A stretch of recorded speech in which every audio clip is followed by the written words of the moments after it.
बनाऊंगा, नए अंग्रेज आए हैं नया गांधी बनाऊंगा।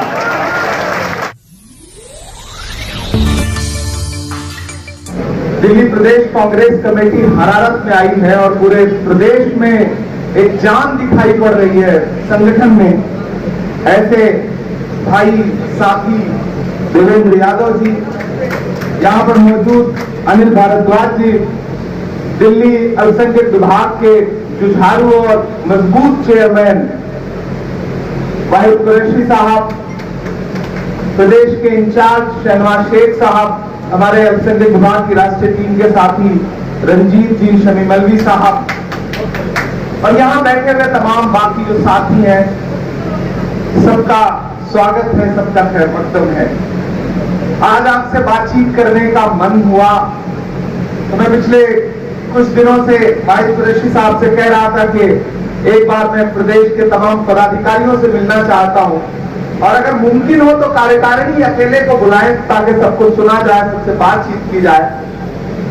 लेकिन वाहिद भाई बहुत जोशीले आदमी हैं, जब इन्हें इस तरह का कोई प्रोग्राम करना होता है तो फिर ये खुद को रोक नहीं पाते हैं और पब्लिक मीटिंग में बदल जाती हैं चीजें।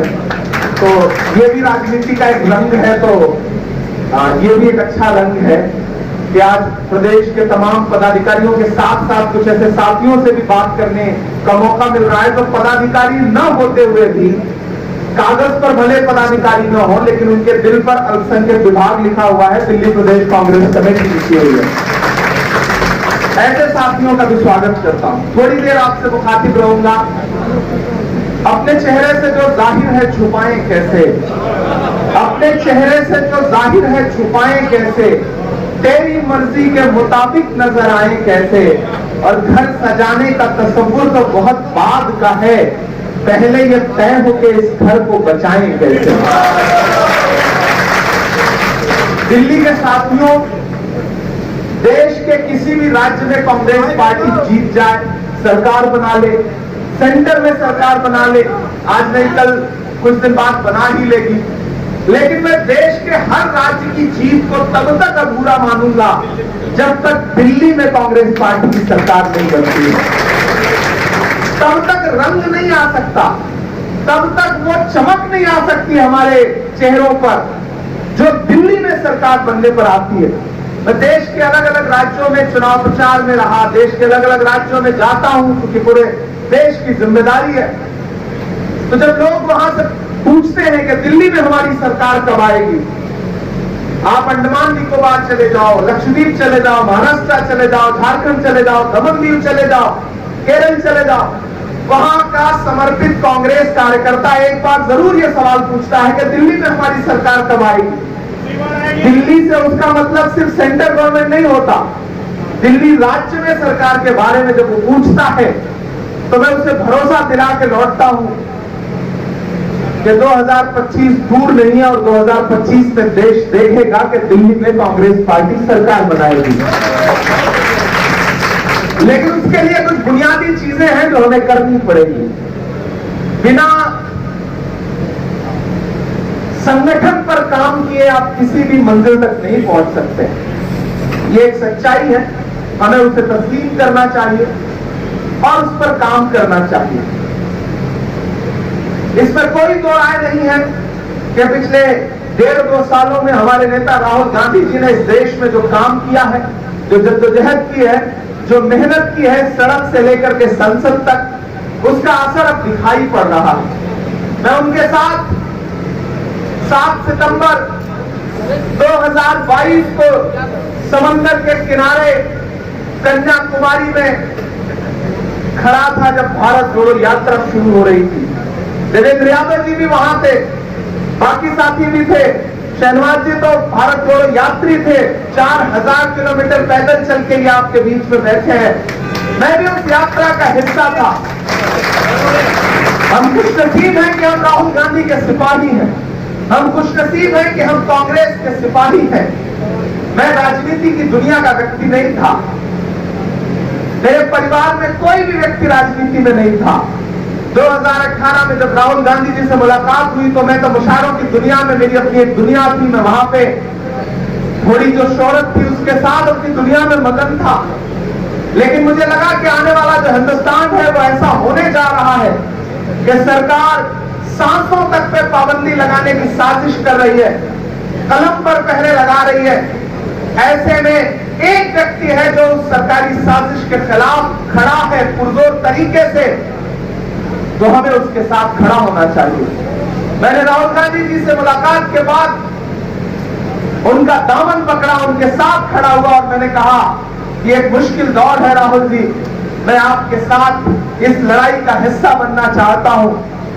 जब मैंने कांग्रेस ज्वाइन करने का फैसला किया था तो मुझे याद है कि मीडिया के साथ ही मुझसे पूछा करते थे कि इमरान साहब आप तो शायर हैं, आपका सियासत से क्या लेना देना। तब मैं उनसे कह देता था कि जो हर जालिम से टकराएगी वो आंधी बनाऊंगा, जो हर जालिम से टकराएगी वो आंधी बनाऊंगा। नए अंग्रेज आए हैं, नया गांधी बनाऊंगा। हम सब लड़ते रहे और आज आपको ये बात माननी पड़ेगी और आप मान भी रहे हैं कि 2024 के नतीजों ने देश में नफरत की जो हवा थी उसको थोड़ा रोका है, उसको थोड़ा कम किया है। और ये हुआ है हमारे नेता राहुल गांधी की कोशिशों की वजह से।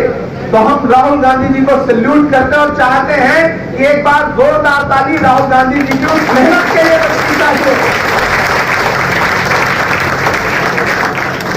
साथियों, अब सारा फोकस हमारा इस बात पे हो जाए कि हम 2025 की इस जंग में जाने से पहले कि हमारी तैयारियां कैसी रहेंगी और क्या होगी।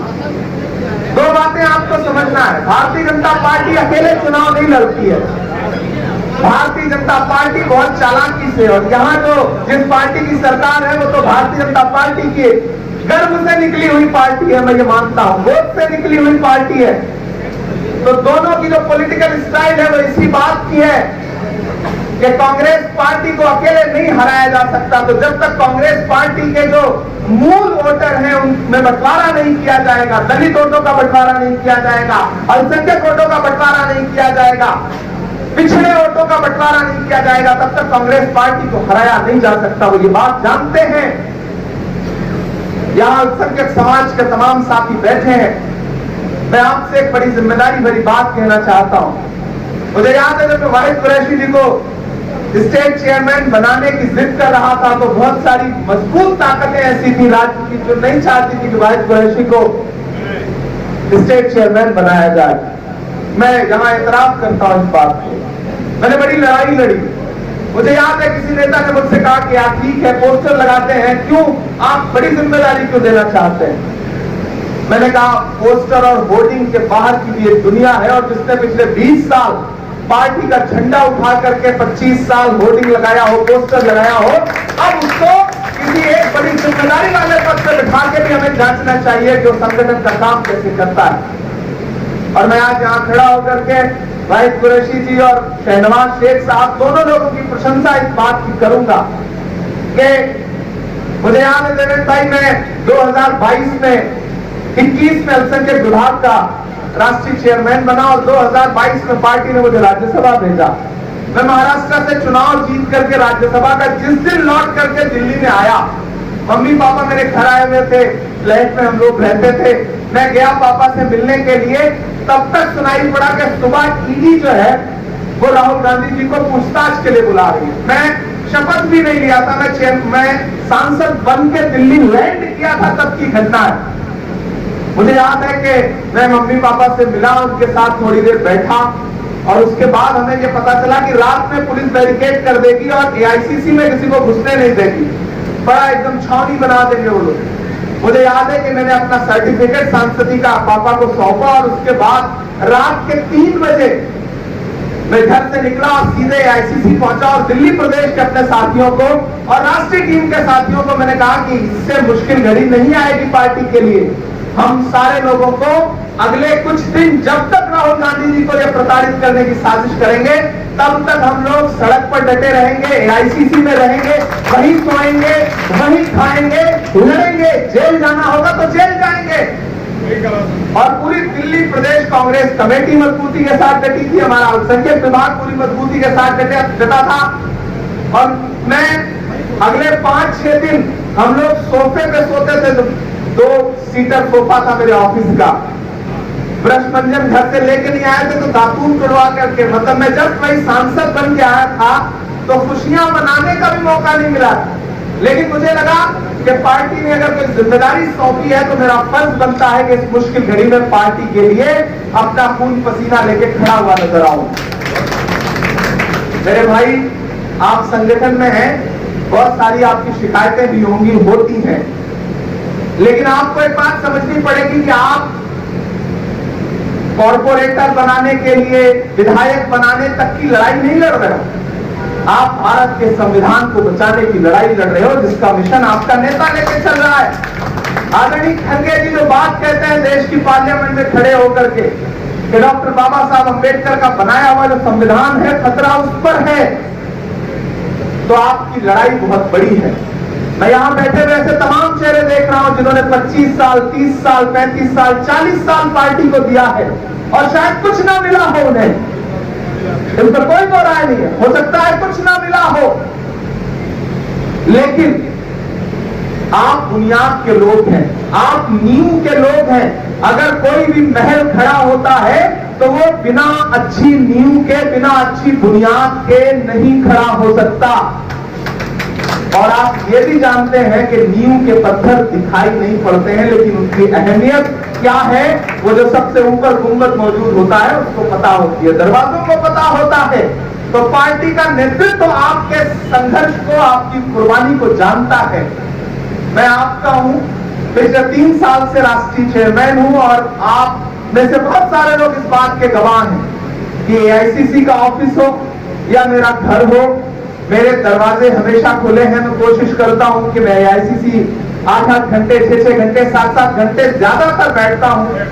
अभी चुनाव में चूंकि व्यस्त रहा तो कम बैठ पाया, फिर से वो सिलसिला शुरू कर रहा हूं, लगातार ऑफिस बैठूंगा। आप सारे लोग मुझसे मिलते भी रहते हैं, सुझाव भी लेते रहते हैं।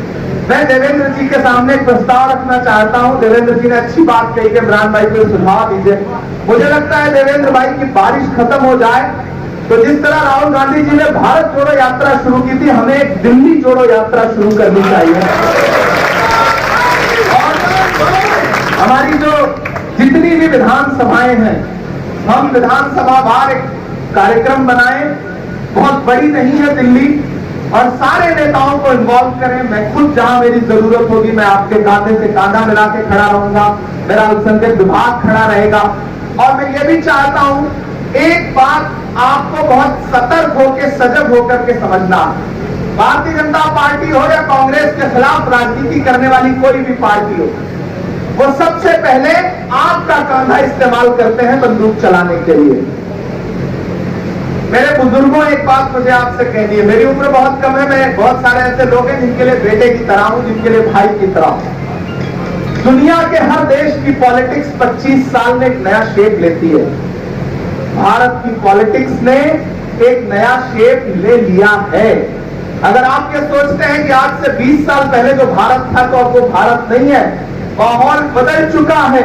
फजाओं में जो जहर घोला गया है उसको खत्म होने में समय लगेगा, इसलिए बहुत होशियारी के साथ राजनीति करनी है, समझदारी के साथ राजनीति का हिस्सा रहना है। मैंने पहले दिन से अल्पसंख्यक विभाग में यह कहा कि भारतीय जनता पार्टी ये नैरेटिव बनाती है कि अल्पसंख्यक का मतलब सिर्फ मुसलमान नहीं। इस देश में 6 कम्युनिटी हैं, सरदार भाई हैं, सिख समाज है, ईसाई समाज है, जैन समाज है, बौद्ध समाज है, पारसी समाज है, मुस्लिम समाज है। 6 समाज मिलाकर के अल्पसंख्यक बनते हैं। मैं जब अपना राष्ट्रीय संगठन बना रहा था तो पूरे देश में पारसी समाज बहुत कम तादाद में है, जो है भी वो राजनीति में हिस्सा नहीं लेते।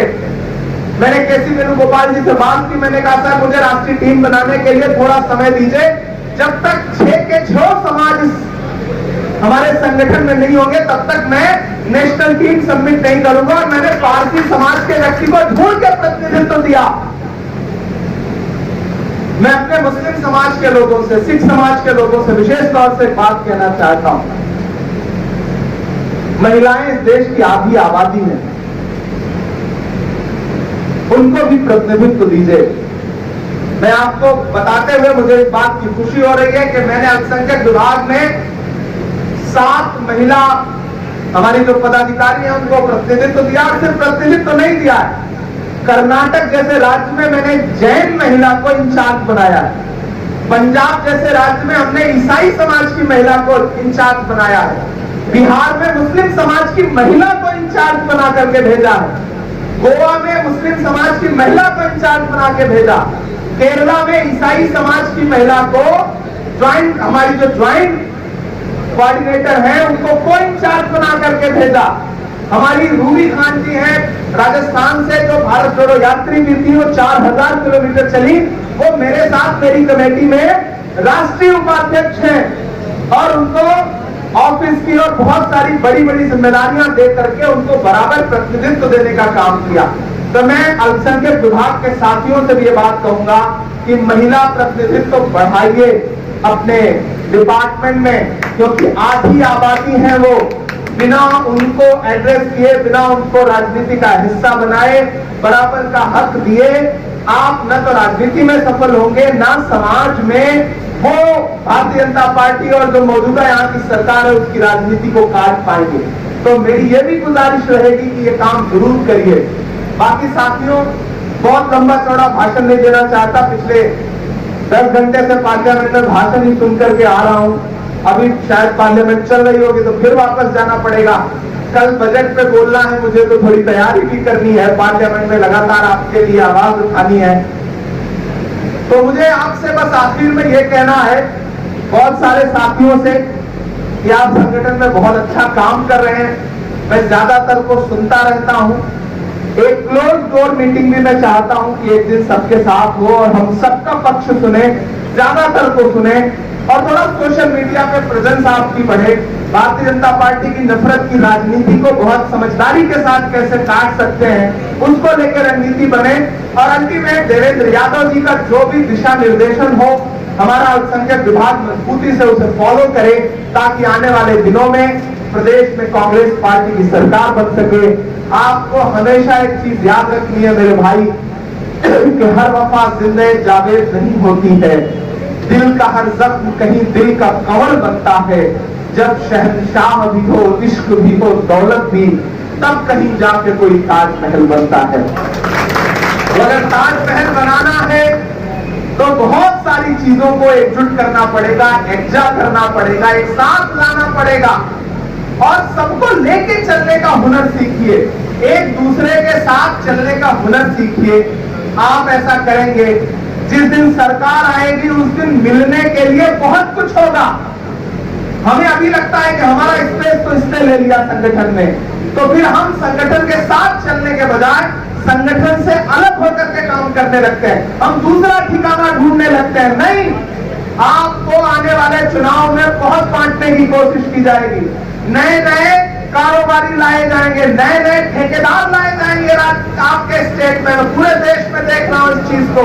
भारतीय जनता पार्टी ने नए नए ठेकेदार पैदा किए हैं जो सिर्फ तकरीरें करते हैं, उसके अलावा कभी ग्राउंड पर आपके साथ खड़े होने की कोई कोशिश नहीं करते।